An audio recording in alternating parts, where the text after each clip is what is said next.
Hello, I'm Arthur Miller of the Harvard Law School. We're coming to you from the campus of Kansas University in Lawrence, Kansas, and we're going to have a dialogue about crime in America. We've assembled a panel of experts on crime, and I'd like to introduce them to you now. I'm Steve Davies, and I'm with the Koch Commission. I'm past Secretary of Corrections for the state of Kansas, past Warden of Kansas State Penitentiary, and presently Superintendent of Schools in Kingman, Norwich. I'm Dr. Walter Menninger. I'm also a member of the Koch Commission. I am the President and CEO of the Menninger Foundation, but I have worked as a psychiatrist in corrections and have been on the National Institute of Corrections Advisory Board. My name is Patty Bessie. I'm a former criminal for this federal and state institution. I'm now a member of the Koch Commission, and I'm also a responsible tax-paying Kansas citizen. I'm Bill Barr, former Attorney General of the United States.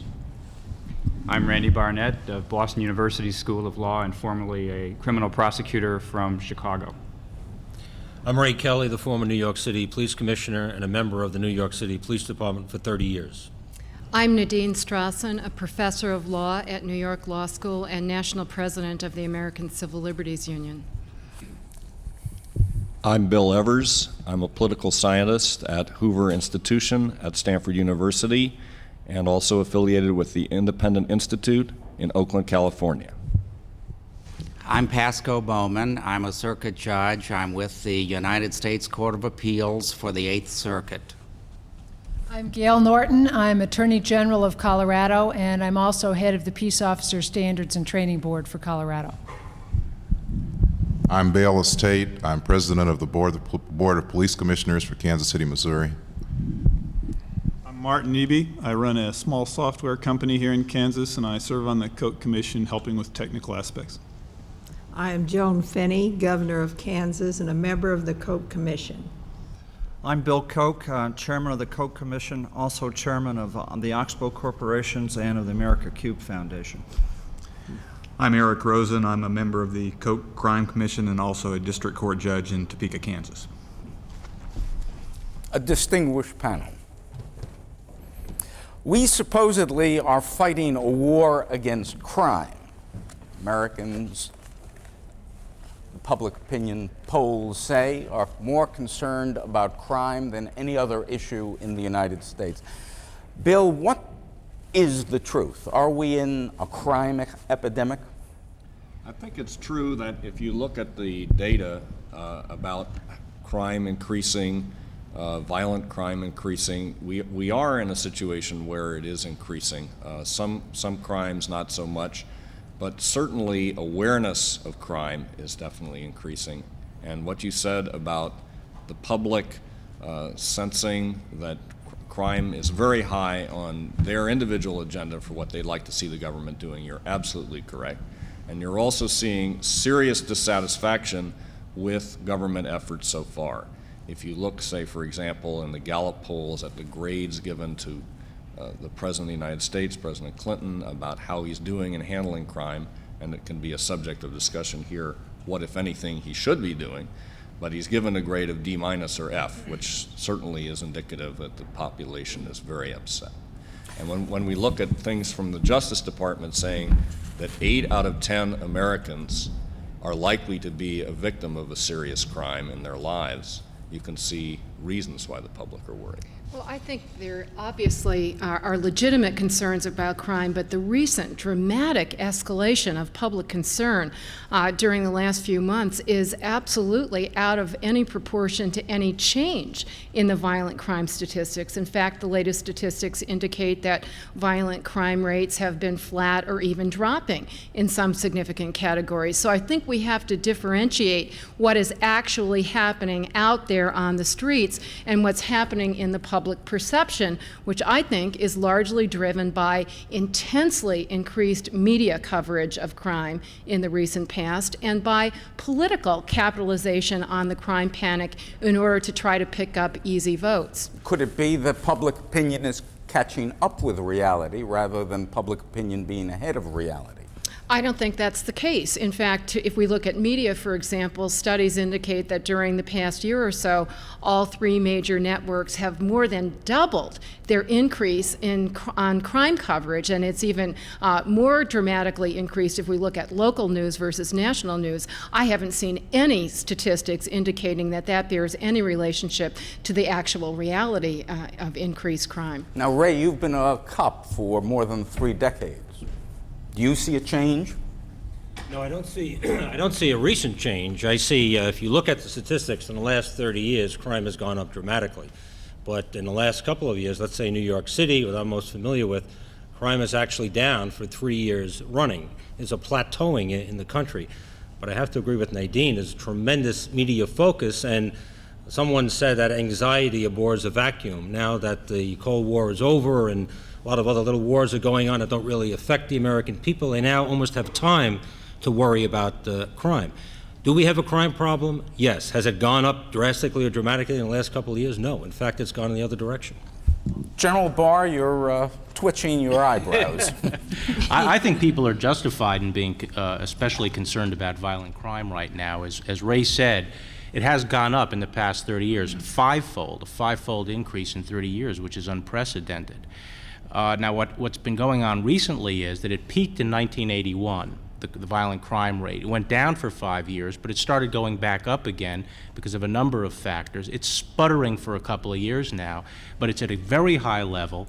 And among young people, it's as high as it's ever been. Among minorities, it's higher than it's ever been before.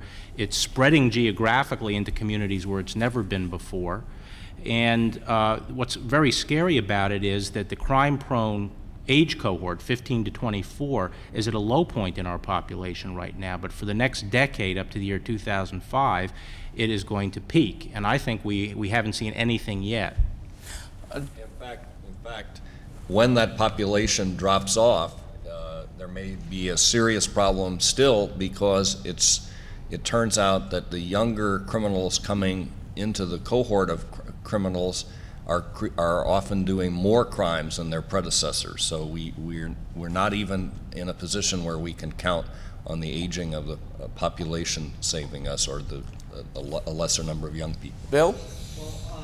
Arthur, here in the state of Kansas, violent crime is growing at the rate of 8.6% compounded annually, which is 10 times the rate of growth of population. Now, Kansas is in the center of the country and is not plagued with, it is now being plagued with all the urban crimes of, say, LA and New York City. But the most distressing statistic is that violent crime performed by kids between ages 9 and 14 is growing at the rate of 32% compounded annually.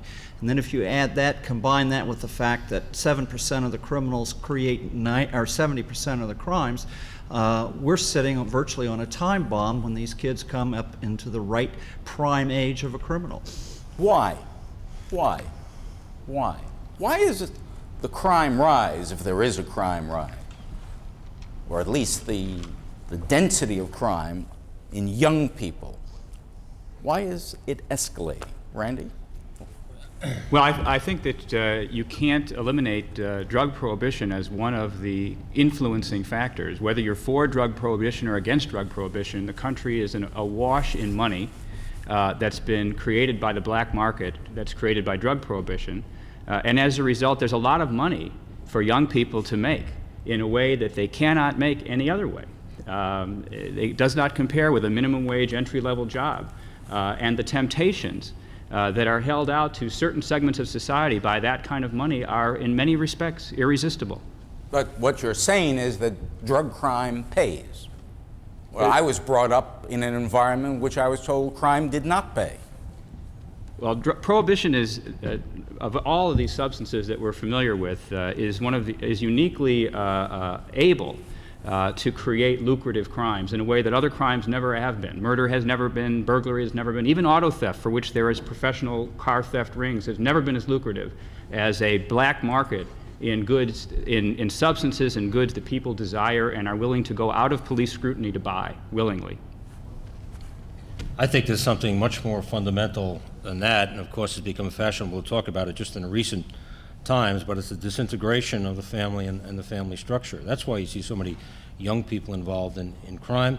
The out-of-wedlock birth rate has skyrocketed. It's soon estimated to be 1/3 of all births in this country. I can tell you in New York City, it's estimated to be in 1994, 50% of all births. Now, as far as the police are concerned, what that translates to is large numbers of unsupervised young people on the street. When they're arrested, when they commit these violent crimes, invariably a woman, perhaps on public assistance or some menial job, comes into the police station to pick up her 12 or 14-year-old son. I think that, to me, is the fundamental problem, and I'm glad to hear the President start talking about it. And he's going to, I think, initiate a campaign this month on the whole issue of unwed mothers. But it's not only the disintegration of the family, it's also the crumbling of any other kind of social support network. The public schools, as we know, are in great decline in New York City and around the country. There are all kinds of social programs that would give them after-school activities. The funding has completely dried up during the last 12 to 15 years. These kids not only are finding an especially lucrative outlet in the drug market, but they're being deprived of other outlets, not least of which is job training and jobs. I have to disagree with that. I think that over the past 30 years, we have invested more and more money in these social programs, Nadine, and now we're spending over $300 billion just in means-tested programs. The real budget of public schools has trebled during this time frame. I don't think it's the investment. I agree with Ray. It is the breakdown of the family coupled with the inability of the community to uphold standards and to hold people accountable for their actions. And finally, that public institutions, including the public schools, can no longer act in loco parentis. I agree with you to the extent that we don't have a substitute for the family, because public institutions can no longer act with moral authority the way parents can. And so we're sort of awash in these unsocialized children, and no one can step in and perform the role that the family can. General Norton?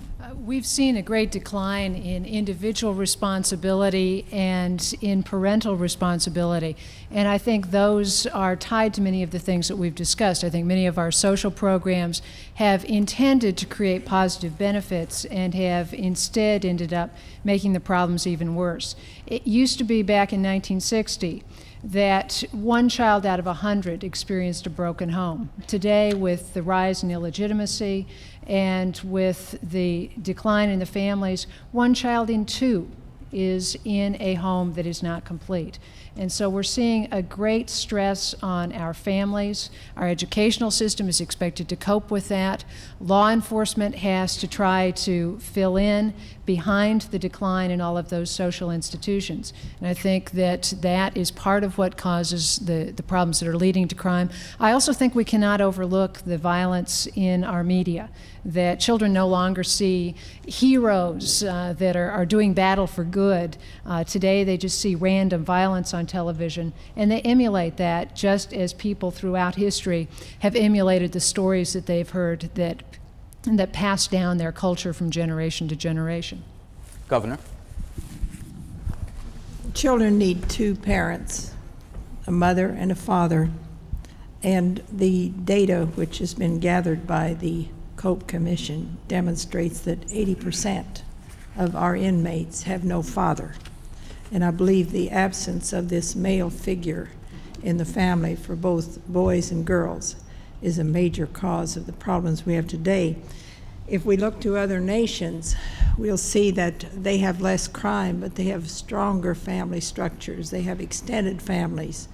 The grandparents caring for children and assisting in the care of children. This, I believe, is the prime problem that we have. In regard to the media, they certainly are a contributing factor, but I don't believe that they are the fundamental factor. I believe that it is the breakdown of family life. Mr. Tate? Well, I certainly agree with Ray and speaking that the family is the key. I don't think that we can depend on our educational institutions to do anything other than develop minds. Moral character has to be developed in the home. We've had a generation that has given up on accountability And that lack of accountability in parents has led to a lack of morality in their children. I don't agree, though certainly it would be more ideal for a two-parent family, but I mean, two parents can raise a delinquent just as easily as one. It's what's taught in the home. I mean, I was raised in basically a single-parent family, but it's what that parent or those parents bring to the home. It doesn't have to be two. Certainly, ideally, that's what you'd want, but that's not mandatory. It's the principles of morality that parent or parents bring to the home. I wanted to echo that because I particularly resist the notion that there has to be a male figure in the home.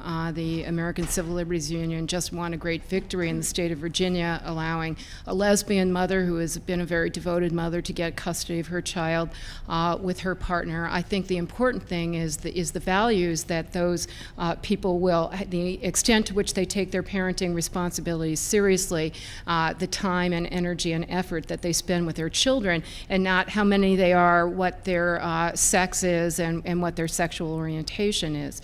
But I think it's particularly tragic when we talk about the frightening, potentially increased crime among young people, that our society is really not looking at that front end of the problem when we talk about crime. We're mostly looking at what's going to happen to them after they have already become criminals. Then we are happy to spend many more millions of dollars in building prisons for them, Bill, than we are in building schools for them and building programs for them to try to keep them out of prison. Going to the drug problem, and I agree with Randy that is a primary area of criminal activity. For every dollar that we spend in dealing with the drug abuse problem, 70 cents of it goes into punishment and only 30 cents into prevention and treatment. And all the consensus of experts is that ratio should be exactly the other way around. Mr. Davies. Constantly viewing the parent situation in the state of Kansas, both in the school system and in the criminal justice system. We're watching these students or young people grow up with a lack of any type of feeling for authority except negativism, and it just doesn't deal with the parent. I spent 17 years working in the prison system in the state of Kansas, and about 85% of the inmates that entered had not finished high school, didn't have a vocational background, were not ready or prepared for any type of thing in life. Now that I'm dealing with schools in a small community in Kansas, we're facing situations where it's not necessarily drugs or violent crime, it's just crime. And their attitude towards authority reflects upon how kids in this United States are being brought up. Look at taxes, don't have to pay them. Look at this, anything, oh, they gave me too much money at Kmart back in change, I'll just keep it. But when I was a kid, you gave it back. If you got caught stealing at the local drugstore, you went down. If you got caught getting in trouble at school, I didn't dare go home because it was worse at home. And I'm not talking beatings and stuff like that, but the type of reaction. There's a woman brought up in Wichita, at least her parents are here, had the same type of attitude, but that's not that way anymore. Our kids go home to parents of single or two parents, and it's just not your major cities, but immediately those in authority are wrong. Now, you're pointing your finger then at everyone? You bet. Or your fingers at everyone? You bet. The schools are broken down? Well, I think the schools The family's broken down? Too much, all the way traffic around. cop's broken down? That's right. What do you Full ball think? of wax. Well, it's real ironic because everything everybody's saying hits real close to home with me. I am a single parent and got involved in my crime through needing extra money to help raise my home, my son, and my life, and keep things going. And that led to a serious addiction, which led to prison. So it kind of like a domino effect. It starts at one point and just keeps going until it's time to quit. I feel that I was and am rehabilitatable, and those people can go back into society and come out genuinely swell people. There are some that don't want to, like Steve said. They like that bed and that food and the free meds and Patty, when you look back at your own life and the situation society's in now, what do you think has to be changed? that family situation means a lot. I am here today because of my family. Bill? I think this is more complicated than we're realizing, because in addition to sort of changes in fashion that may have brought on some of this, there are institutional pressures on families. Let's say you're a family that feels that your local public school is not giving adequate values to your child, and you want to go into homeschooling. In some states, there are serious barriers that stand in the way to your exercising what might seem like a freedom of really taking on responsibility for bringing up your children in a way that you think is sensible. Similarly, things that in many ways strike me as positive developments send sometimes difficult messages to parents. Are they wrong to be spanking their children? Might they have a trouble with a social worker over child abuse? Are they wrong to be going in and complaining to the schools about things when the schools seem to have so many additional problems? Will they be adding to them? Are they in danger of new values coming in and confronting them with regard to children somehow emancipating themselves from the family without, and is this somehow fostering this problem with authority within the family? I personally feel that some of these institutional situations, like protecting children against serious physical child abuse, are very important. But they send conflicting signals sometimes to parents, and that's part of the situation we're in. What we need to do is make sure that in a case like homeschooling, where we see responsibility being taken on, we don't have government standing in the way of freedom for our citizens to take on responsibility. Now, Judge, you see crime from a unique perspective. Yes. And what do you see? All of what you're talking about. It's all of the above, huh? All of the above. See crime stem from domestic situations on a daily basis. You see crime stem from gang situations on a daily basis. Probably those two instances the most, but from every instance, white-collar crime, which is kind of de-emphasized in this discussion, which I think is kind of interesting, is certainly a problem that prevails everywhere. And you sense society-wide frustration? Definitely, yes. Are you frustrated? Yes, at the lack of resources. You sit there and confront these situations on a daily basis, every single day, and sometimes I throw up my hands and just wonder what to do. And if you had a magic wand, what would you change? Other than just eradicate the criminals. Where do you suppose we could best put our resources? I think into the home, into the kids. I think as we look as a commission, I think always we get back to almost having to start over and making our emphasis and priorities with children. That's what's really going to change things. I think it's interesting that the judge raised the notion of white-collar crime, and I was also thinking when Steve was talking about how there seems to be a breakdown in morality, that we should have to talk about crime on the part of government officials as well, and the message that kids get.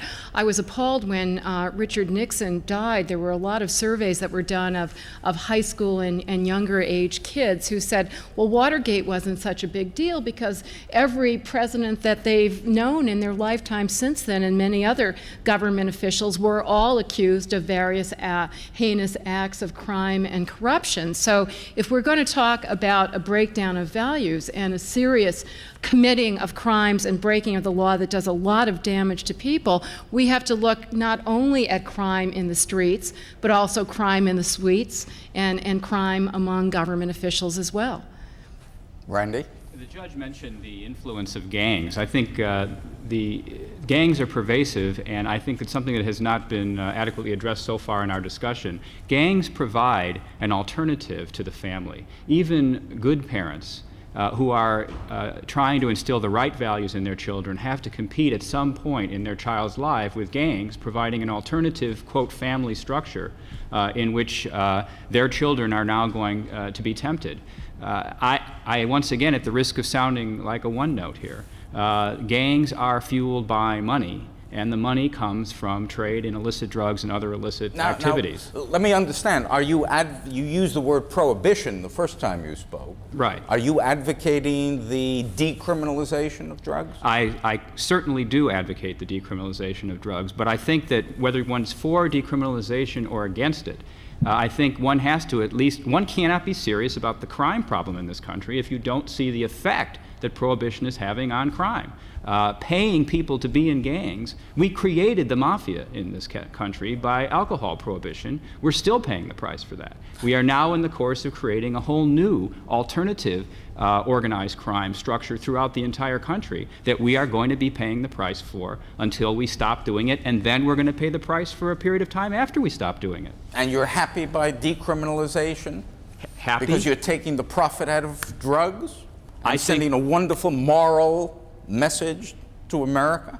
I think that by we'll get into more of this later, I take it, but by criminalizing many different kinds of conduct, I'm not sure that we're not mixing our messages. If you start equating the consumption of drugs with armed robberies, rapes, and murders, you say something about the value you place on armed robberies, rapes, and murders as much as you say on the value of consuming certain kinds of substances. This message-sending approach to the criminal justice system is one of the problems we have in the criminal justice system, using it to send messages rather than using Western Union to send messages. It's having an adverse pragmatic impact, too. The fact that our society has imposed such high mandatory minimum sentences, even for non-violent drug offenses and even for first-time offenders, means that in many places, including the state of New York, including the state of Florida, others, they are having to let out violent convicted rapists and those who have committed actual aggression against other human beings in order to hold inside non-violent drug users and not offer them drug treatment while they're in prison. But by the way, I guess they can get plenty of drugs while they're there. So it's completely insane in terms of actually protecting people and dealing with the problem of drug abuse. And I'm looking in the eyes of a policeman. What do you say? I'd be totally against it. I think it's a giant leap of faith into the unknown. Clearly addiction will go up. Nobody can tell you how much it goes up. We run into, I think, a significantly addicted society. I think we have an obligation to unborn children, for instance. We see the numbers of crack babies in New York City going up dramatically year after year. I see nothing to be gained. People have likened it to genocide as far as minorities are concerned. But what about what Nadine points to, namely this disproportionality between the drug user, nonviolent, and the armed robber, rapist, arsonist? I agree with Nadine. I think we have to take a hard look at mandatory sentences. It has packed our prisons with nonviolent felons or nonviolent offenders. I think we can all benefit by identifying the violent population. That's why I support the notion of 3 strikes and you're out if, in fact, you tightly identify that violent population. I would identify it by anyone arrested and convicted 3 times for either committing a crime armed with a handgun or a gun or inflicting serious physical injury. I think if you do that 3 times and you're convicted, you forfeit your right to be abroad in society. What does that do? It then enables you to do other things with the nonviolent population, such as more house arrest or probation. I think the public would be much more accepting of that approach. In other words, you like balls and strikes as long as you can call the balls and strikes. True. Judge, you sit on a different court than Judge Rosen, but all courts are drug impacted. What is this current drug policy doing to the federal courts? It's having a very heavy impact on the federal courts. In the nearly 11 years that I've been a judge, I have seen the number of criminal cases that we handle at the appellate level go up, up, up. And the great majority of that increase represents the increase in drug prosecutions. The federal courts are awash in drug cases, some of them very serious cases involving large dealers and large quantities of cocaine or heroin or whatever. Many of them, though, are really small cases that in earlier times would have been handled in state courts. But now it seems to me that because we have the federal sentencing guidelines with their tough sentencing requirements, there is a tendency for state prosecutors to walk these little cases across the street to a federal court, where they'll probably get tried faster and where the sentence will likely be much more severe than it would be in state court. So we're really feeling the impact of the emphasis on drug prosecutions. And if I could ask you to put enlightened self-interest to one side, namely a reduced docket, which I'm sure every federal judge would like, what do you see that's wrong with the current policy? What would you like to change as far as federal or national drug policy?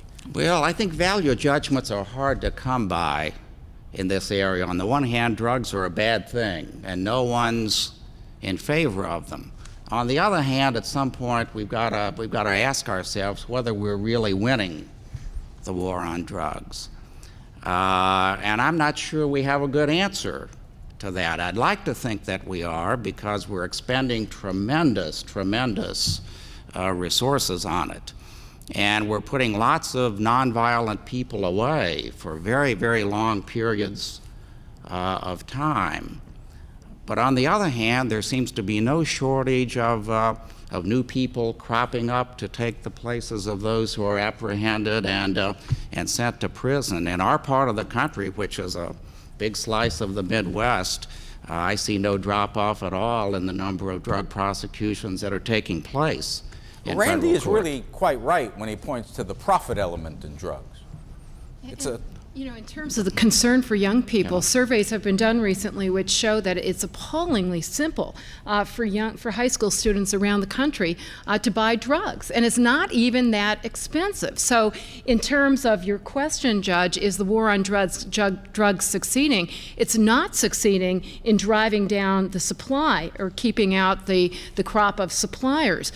To the extent that abuse of drugs and drug consumptions level off, and I completely agree with Ray that that's something that we have to pursue. It seems that the most effective way to do that is through education and through information, much the way we're doing with respect to alcohol, tobacco, and other substances that are equally dangerous but are legal. And in fact, the drop-off in consumption of those substances has been greater despite, or some would say because of, legalization than has been the drop-off of consumption in illegal drugs, or currently illegal drugs, I should say. Mr. Tate, your reaction on drug legalization or the war? Well, I'm sitting here listening to this discussion, and the concern that I have is I've met crack addicts and I've met heroin addicts, and I have yet to meet one who said that they intended to become an addict. Not one intended to do it more than one time, but they're addicted, and addicted to the point that the laws of nature don't even count anymore. I mean, a mother will give away her baby for a $25 rock of crack, and seeing that type of abuse, there's just no way that I could in any way go for the legalization of drugs. But certainly I do think that too much emphasis is being placed on possession and prison time for possession. I think certainly that needs to be dealt with rehabilitation and home imprisonment formats. I think there's a little bit of a myth being perpetuated here. The fact of the matter is that most of the enforcement activity, particularly the federal enforcement activity, is directed at drug traffickers, not drug users, and not for mere possession. And indeed, the average sentence for a drug trafficker in the United States, time served in the state systems, is less than a year. For possession, it's usually a few weeks or a few months. So we're not crowding the prisons by going after mere users of drugs. 92% of the population in state prisons are either violent offenders or repeat offenders. That's 92% of the prison population. So the notion that we're just throwing these poor users in prison and we have this misdirected drug policy, I think, is wrong. Now, I don't agree with all the way we're necessarily fighting the war on drugs, but I do think it's a war that has to be fought, and I do think that appropriate targets of that are drug trafficking organizations. And I do think they should be put in prison for a long period of time in the federal system. Given prohibition, most users are traffickers. Most users make money and support their activities by selling to other people, selling to each other. And so you can say, you can tote up statistics about pursuing traffickers, but the people that end up going in are at the bottom end of the food chain. Now, how do you respond, though, to Mr. Tate and his description of the addict? I would say that just as a person who uses drugs for the first time does not intend to be an addict, they also do not intend to be caught and prosecuted and face a mandatory minimum sentence in a federal penitentiary. They don't think like that. They're not thinking like that. And they are not deterred. And even if some are deterred, we have to question the morality of imprisoning and ruining the lives of people who are not deterred. That is, drug laws are supposed to be motivated by a certain amount of compassion for people who have screwed up their lives by using substances they shouldn't use. What are we going to do to the people we catch doing that? We're going to make their lives much, much worse by snatching them away from their family and putting them into a penitentiary and ruining the rest of their lives. And to me, and ruining their income prospects, it seems to me, for future. I mean, we have areas of concentration of arrests of people for drugs, and the people that have a difficult time getting a job and earning a decent living for the rest of their lives. We're blighting a large percentage of people in inner cities with difficulty of making a living, that when at the same time we're asking them to become productive citizens and not be dependents, and to raise families and to reinvigorate family values. And let me bring this discussion full circle again. We also turn people who may want to engage in what some people think of as, and I think of as, self-destructive behavior. We turn those people into criminals. And they don't limit their activities to violating crimes against drugs. They extend their activities to violating all kinds of other crimes once they become criminals. Once we've given them this wonderful stigmatic message that they are a criminal, well, what's the difference between this and shoplifting, or this and stealing a car? I'm a criminal. And then put them in prison, which is a graduate school for crime, where just a tiny number of all people in prison who are serious drug abusers have access to drug treatment. Now, Nadine, does that mean open the prisons, legalize drugs, retire the police? I have already advocated legalizing drugs. What we are talking about is a substance abuse problem. It is a serious public health problem, but we are not treating it as a public health problem through the appropriate measures of education and prevention, the way we have effectively dealt with other comparable public health problems in this country. We have a tendency to take so many social problems, label them as a crime, and expect people like Ray and others in the criminal justice system to come up with the magic bullet solution. And certainly prison is no magic solution to the kinds of problems that we've been talking about. Education is one of the key factors that correlates with preventing recidivism. And yet, under this wonderful new crime bill that both the Senate and the House have passed, they are going to take away financial support for education for prisoners. And there's not much money in that crime bill for drug treatment either. Mr. Menninger? I get a little distressed with these prolonged kind of rhetorical discussions that can allow us each to foster and extend our biases, but how much we may play certain pieces of data as though here's the way it really is. In a study which was done that looked at recidivism when I was working in a prison system, the significant thing that happened as far as helping people go straight effectively afterward. The most significant thing was the family support system they had when they went out. And in some of the studies that had been reported to us in the Koch Commission in terms of looking at the whole concept of boot camps, the place that works is where you have a critical element of aftercare, no matter what you do in the prison, whether you educate or don't educate. Education helps in terms of trying to enhance skills. But for the most part, the weakness in the criminal justice system is the lack of aftercare. And we know in health, I mean, I'm a physician and know that whether it's public health or otherwise, part of the critical aspect is what your follow-up is. And if you, I mean, somebody can come with emotional problems to me and I can help them there and I may give them some medicational help, but if they go out to a noxious environment that doesn't give them any support, they're going to be in trouble again. And I think that's the dilemma as we look at these problems. All too often we come up with some nice simplistic solutions and we don't generally look at the data to determine does it really work. Mr. Barr? We've gone off on sort of two, in my view, side issues here. The first, before we got into the drug problem, was, I think, creating a false dichotomy where you said, should we invest our money in reaching the kids or in the criminal justice system? And I think our problem is that we have a short-term problem where we have to repair the criminal justice system and restore it and restore its integrity and largely make it a more punitive system, make it as punitive as it was in the 1950s. It's no longer punitive.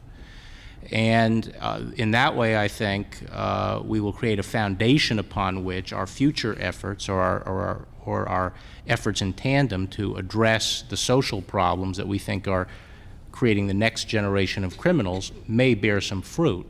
But right now, until we fix our criminal justice system and have a modicum of peace and security on our city streets, we're not going to be able to do anything in our schools or through these social programs. What do you mean by punitive? And saying that in the 50s, we're punitive in the 50s or 60s when I worked in the prison, but what do you mean by punitive? I mean the prospect of punishment, of incarceration for committing a violent offense. But has that ever been there? Yes, it has. The chances of going to prison and spending a long prison sentence were much higher in the 1950s than they are today. Today, the prospect of punishment for a crime is 25% what it was in 1950. Are you talking about the prospect of having been apprehended and prosecuted increasing? That could be the only thing I could fathom, because certainly the prison terms now are drastically increased, and the prison population. The latest statistics I read from the Justice Department were that our prison population trebled since 1980 and quadrupled since 1970, that the average amount of time that each person is serving is also much longer. It is, however, also true that your chances of ever being apprehended and prosecuted are very low, and that, I think, is a problem that we're never going to solve, which is why I think it's simply silly to put money into keeping people in longer and longer when the main problem is that most people who commit crimes believe quite reasonably that they're never going to be caught at all. So no matter how long you make the prison terms, they're not going to be much of a deterrent. Well, the prison, we started emptying out our prisons in the 60s and 70s. Our incarceration rate, your chances of getting a sentence to prison if you committed a crime and the length of the sentence were very high in the 1950s. That stopped starting in 1965. We let people out of prison. We put them on probation. We put them on parole. The chances of getting sentenced to prison were much lower, and your chances of spending any appreciable time in prison dropped substantially. That didn't start turning around. That's, by the way, when we had a 400% increase in crime during those 2 decades. We started turning that around in 1981. That's when we started increasing the prison population. and crime leveled off during that period. I think there is where would it be had we not put those people in prison? Well, I find it astounding to think that we are not a punitive enough society when we, by far, incarcerate a higher percentage of our population than any other country in the world. And if you look at African American males, our incarceration rate is 5 times higher than that of South Africa, which is number 2. We are the only so-called civilized country that continues to use the death penalty and to administer the death penalty against juveniles, against mentally retarded people. We are almost alone in the world. I don't see how much more punitive this society could get. One thing that is of interest to me is before we discuss solutions to the problem is first we figure out what broke, and we all agree that things were much better 30 years ago than they are now. And so I'd be interested in your views of what has changed in the last 30 years. We've identified a couple of things. One is a war on drugs. One is there's some debate as to whether we're more punitive or not. Are there other factors that you see that we don't necessarily need solutions, we just need to undo what we've done? Was a change in the age of majority and a major factor in this. As we know, generally the people who get into trouble are around 18, 19, and 20. We lowered that age of majority when we changed the age that people were eligible to vote from 21 to 18. And in some ways, I felt that perhaps we did not do these young people a favor by lowering that age, because it had an effect in this area. They stand trial now as an adults, and before that it was juveniles. So that's a question for you experts. With all due respect, Governor Finney, I served on the National Commission on the Causes and Prevention of Violence that was in 1968-69 chaired by Milton Eisenhower. And one of the recommendations which we made, and which I testified before the Senate Committee on the Judiciary for on behalf of the Commission, was the lowering of the age to vote, because the concern was that young people needed to have an active voice to be engaged, and they had to go to war, but they couldn't vote. I agree with the premise of allowing them to vote, but the age of majority being lowered simultaneously is what I had some concerns about. I agreed with that. I was election commissioner, and I strongly supported that. I think a very big factor has been the change in the idea of individual responsibility over the last few decades. And I think the idea that young people ought to have the responsibility to vote and to exercise responsible adult behavior is certainly something that we ought to encourage, but we have been taking away from the idea of individual responsibility through many of our governmental programs, and I'm talking about not just welfare programs, but also programs that are other kinds of subsidies, where what we start learning is not I have a responsibility to take care of myself or to take care of my business, but that other people have a responsibility to take care of me. And it's a very short step from other people have the responsibility for my life to I'm going to enforce that responsibility that other people have toward me by taking their goods or by harming them. I think that it's important that people get back to the idea of individual responsibility as one of the main ways of preventing crime. General, do you see a relationship or no relationship between your observation about individual responsibility and Mr. Davies' notion that there's been a breakdown in respect for authority? I do. I think that we used to have the idea of individual responsibility, and that was enforced by community responsibility as well. And the way in which I would look at the type of thing he said was we used to have a communication network where a small town, everyone knew whose child was getting into trouble, and everyone helped in trying to move that child in the right direction. Today we have put in place laws that restrict that flow of information. The schools can't know who's been involved in crime. Parents cannot find out if their child's best friend has been arrested for being involved in criminal activity, and so they can't exercise their ability to influence their kids. So we've formed walls between the kinds of communication that used to exist, And so we don't have the same kinds of social responsibility kinds of activities that used to encourage individual responsibility and encourage parental responsibility. Mr. Eby asked a nice simple question, what are the factors? And now we've got all of society, right? We've got individual accountability or responsibility. We've got the breakdown in respect for authority. I suppose somebody like Bill Koch might say there's also been a breakdown in community. Yes. Well, the studies that we have read and seen show that the communities that have the least amount of crime are those that are the strongest and have the biggest ethnic identity. And what our observations are that society has gone a long way to break down all the ethnic divisions in the ethnic communities, which has, I think, resulted in the destroying of the community values as well as destroying the family values. And what do you do about this? Well, that's what I'd like to ask our experts is what can you do about it? What can government do, if anything? What can government do?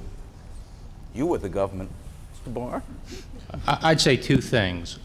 On the law enforcement side, because I think there are two fronts. In repairing the law enforcement system, we have to go after that 7% of the criminals that you referred to, Bill, that are committing a disproportionate amount of the crime. There, we have to take these individuals off the street, and we have to keep them in prison for a long time to incapacitate them. I also think that we can pick them out. In my view, a repeat offender is easy to pick out, and I don't think we should give 3 bites of the apple. Repetition of a violent offense deserves incapacitating sentences that keep that individual away from society. The recidivism rate does not really vary very much according to rehabilitation programs. It varies mainly according to the age of the person upon release from prison.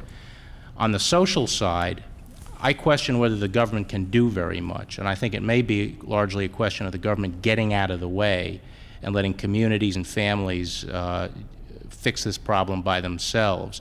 And I would like to see the government really step aside. I'd like to see voucher programs that bring private institutions into this business that don't have the handicap that a lot of state agencies do. I was actually going to argue along similar lines. I think once you've eliminated a certain homogeneity that made government institutions work in the past, that is, if you had a community, there was one school in that community, everybody was pretty much the same, everybody knew everybody else, and it was run in some sense sort of like a private school that was funded through public means, things work differently than you have in a society that's heterogeneous and has a lot of different kinds of people, and then the politics of the school system ends up being like politics everywhere else rather than focus foremost on education. You need empowering types of getting government out of the way that allows communities to reassert themselves at the levels that they now exist at rather than at the levels they used to exist at. Government is hardwired into these old levels, and they're still there, and we need to sort of program around it. It's a funny notion that government should get out of the way of solving a crime crisis. Well, this is the community problem that we've talked about. In terms of getting communities to flourish. It's not clear that vouchers will do that. In fact, they may end up bringing government regulation into the Catholic schools and destroying their independence and so forth.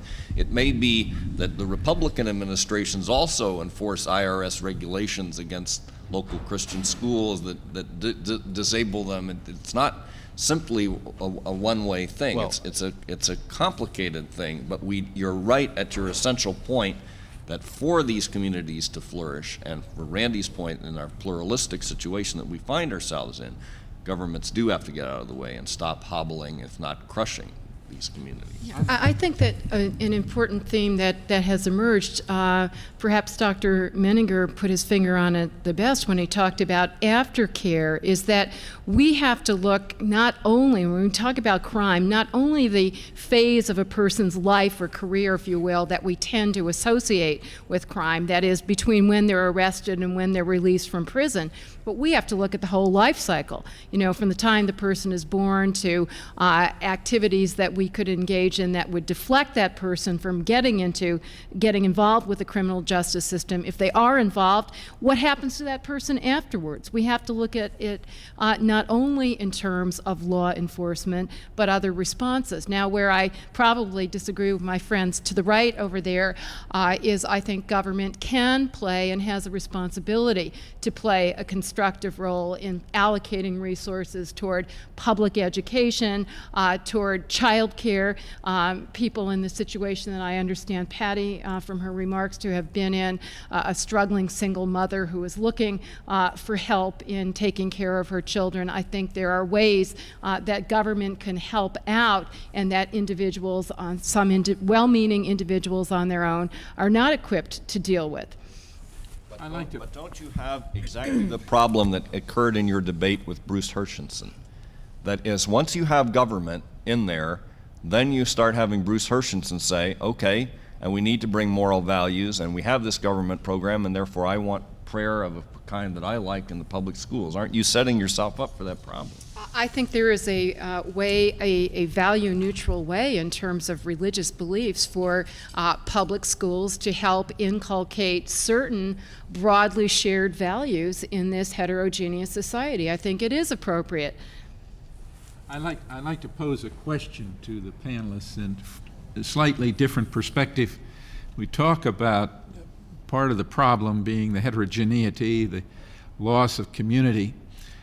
Certainly one thing that brings a community together is a crisis or an outside threat. If there's a war, we all unite and we submerge our differences to coalesce in our efforts to defeat a larger enemy.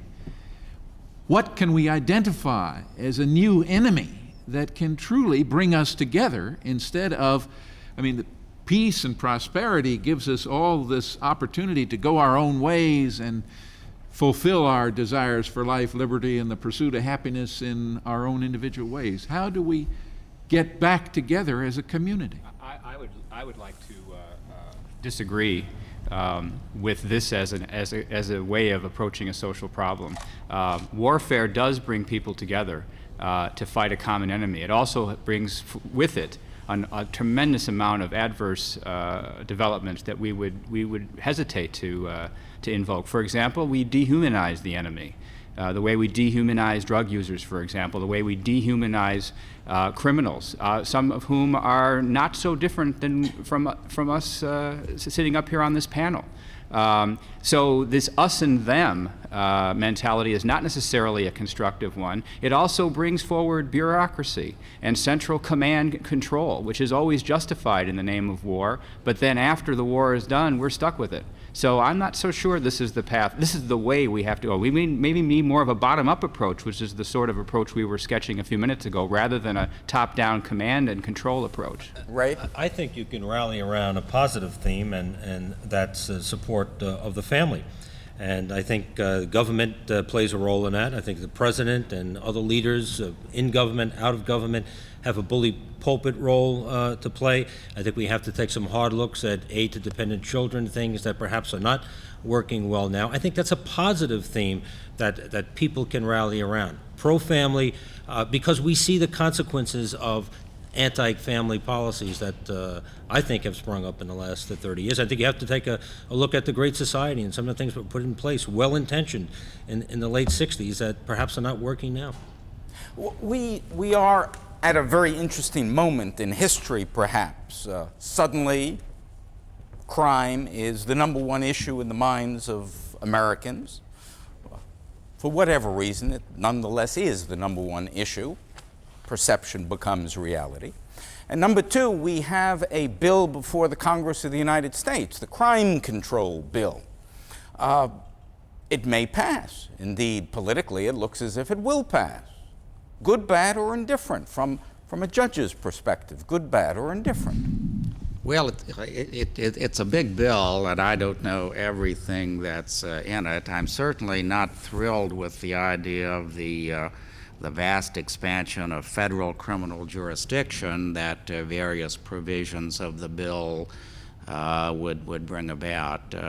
I don't think the federal courts were created to be to be first-line criminal courts to handle the types of crimes that traditionally have been handled in the state courts. And this is a very parochial point of view, I suppose, but I worry about what this is going to do to the character and indeed the special quality, if the federal courts have a special quality, the special quality of the federal courts. I see this as entailing many more cases, many more criminal cases, garden variety street crimes that suddenly, because there's a gun that somehow traveled in interstate commerce, or because it's a certain type of crime. Virtually every Yeah.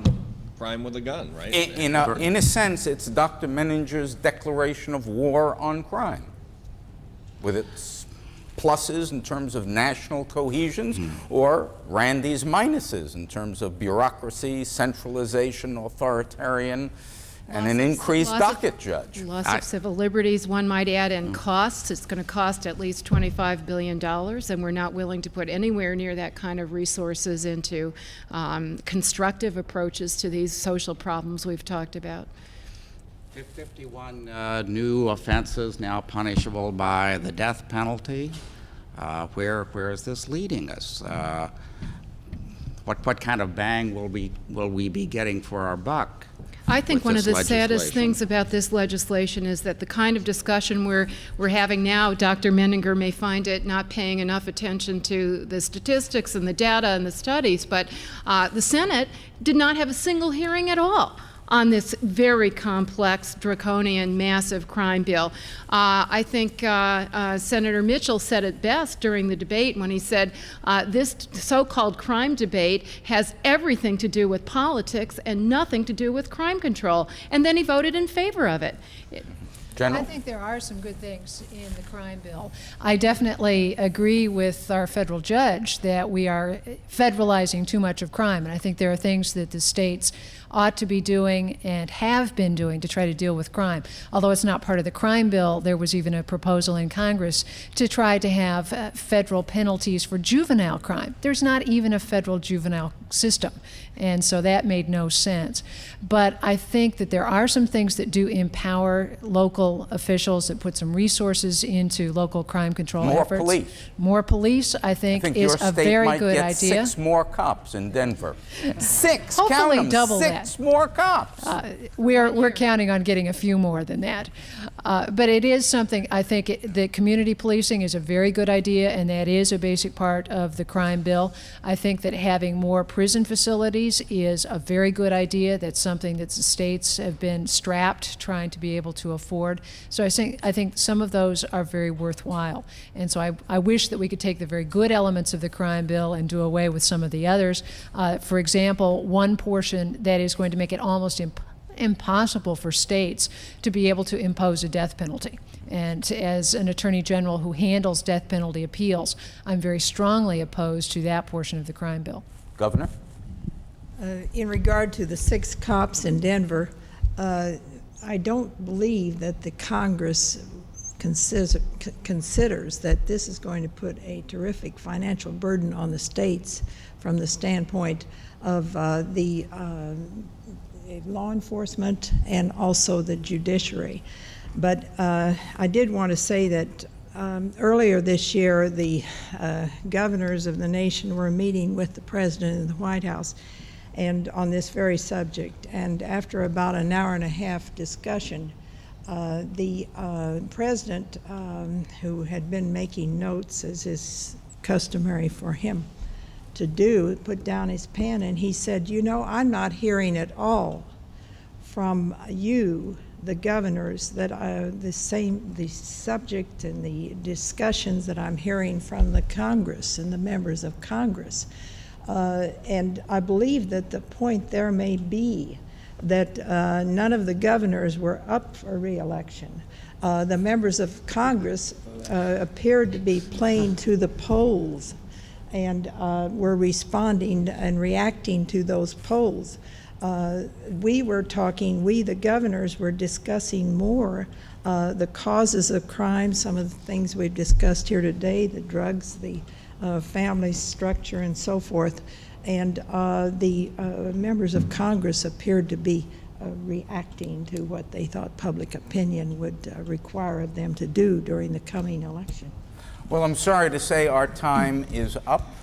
I'd like to thank the members of the panel for dealing with these tough questions and hard choices.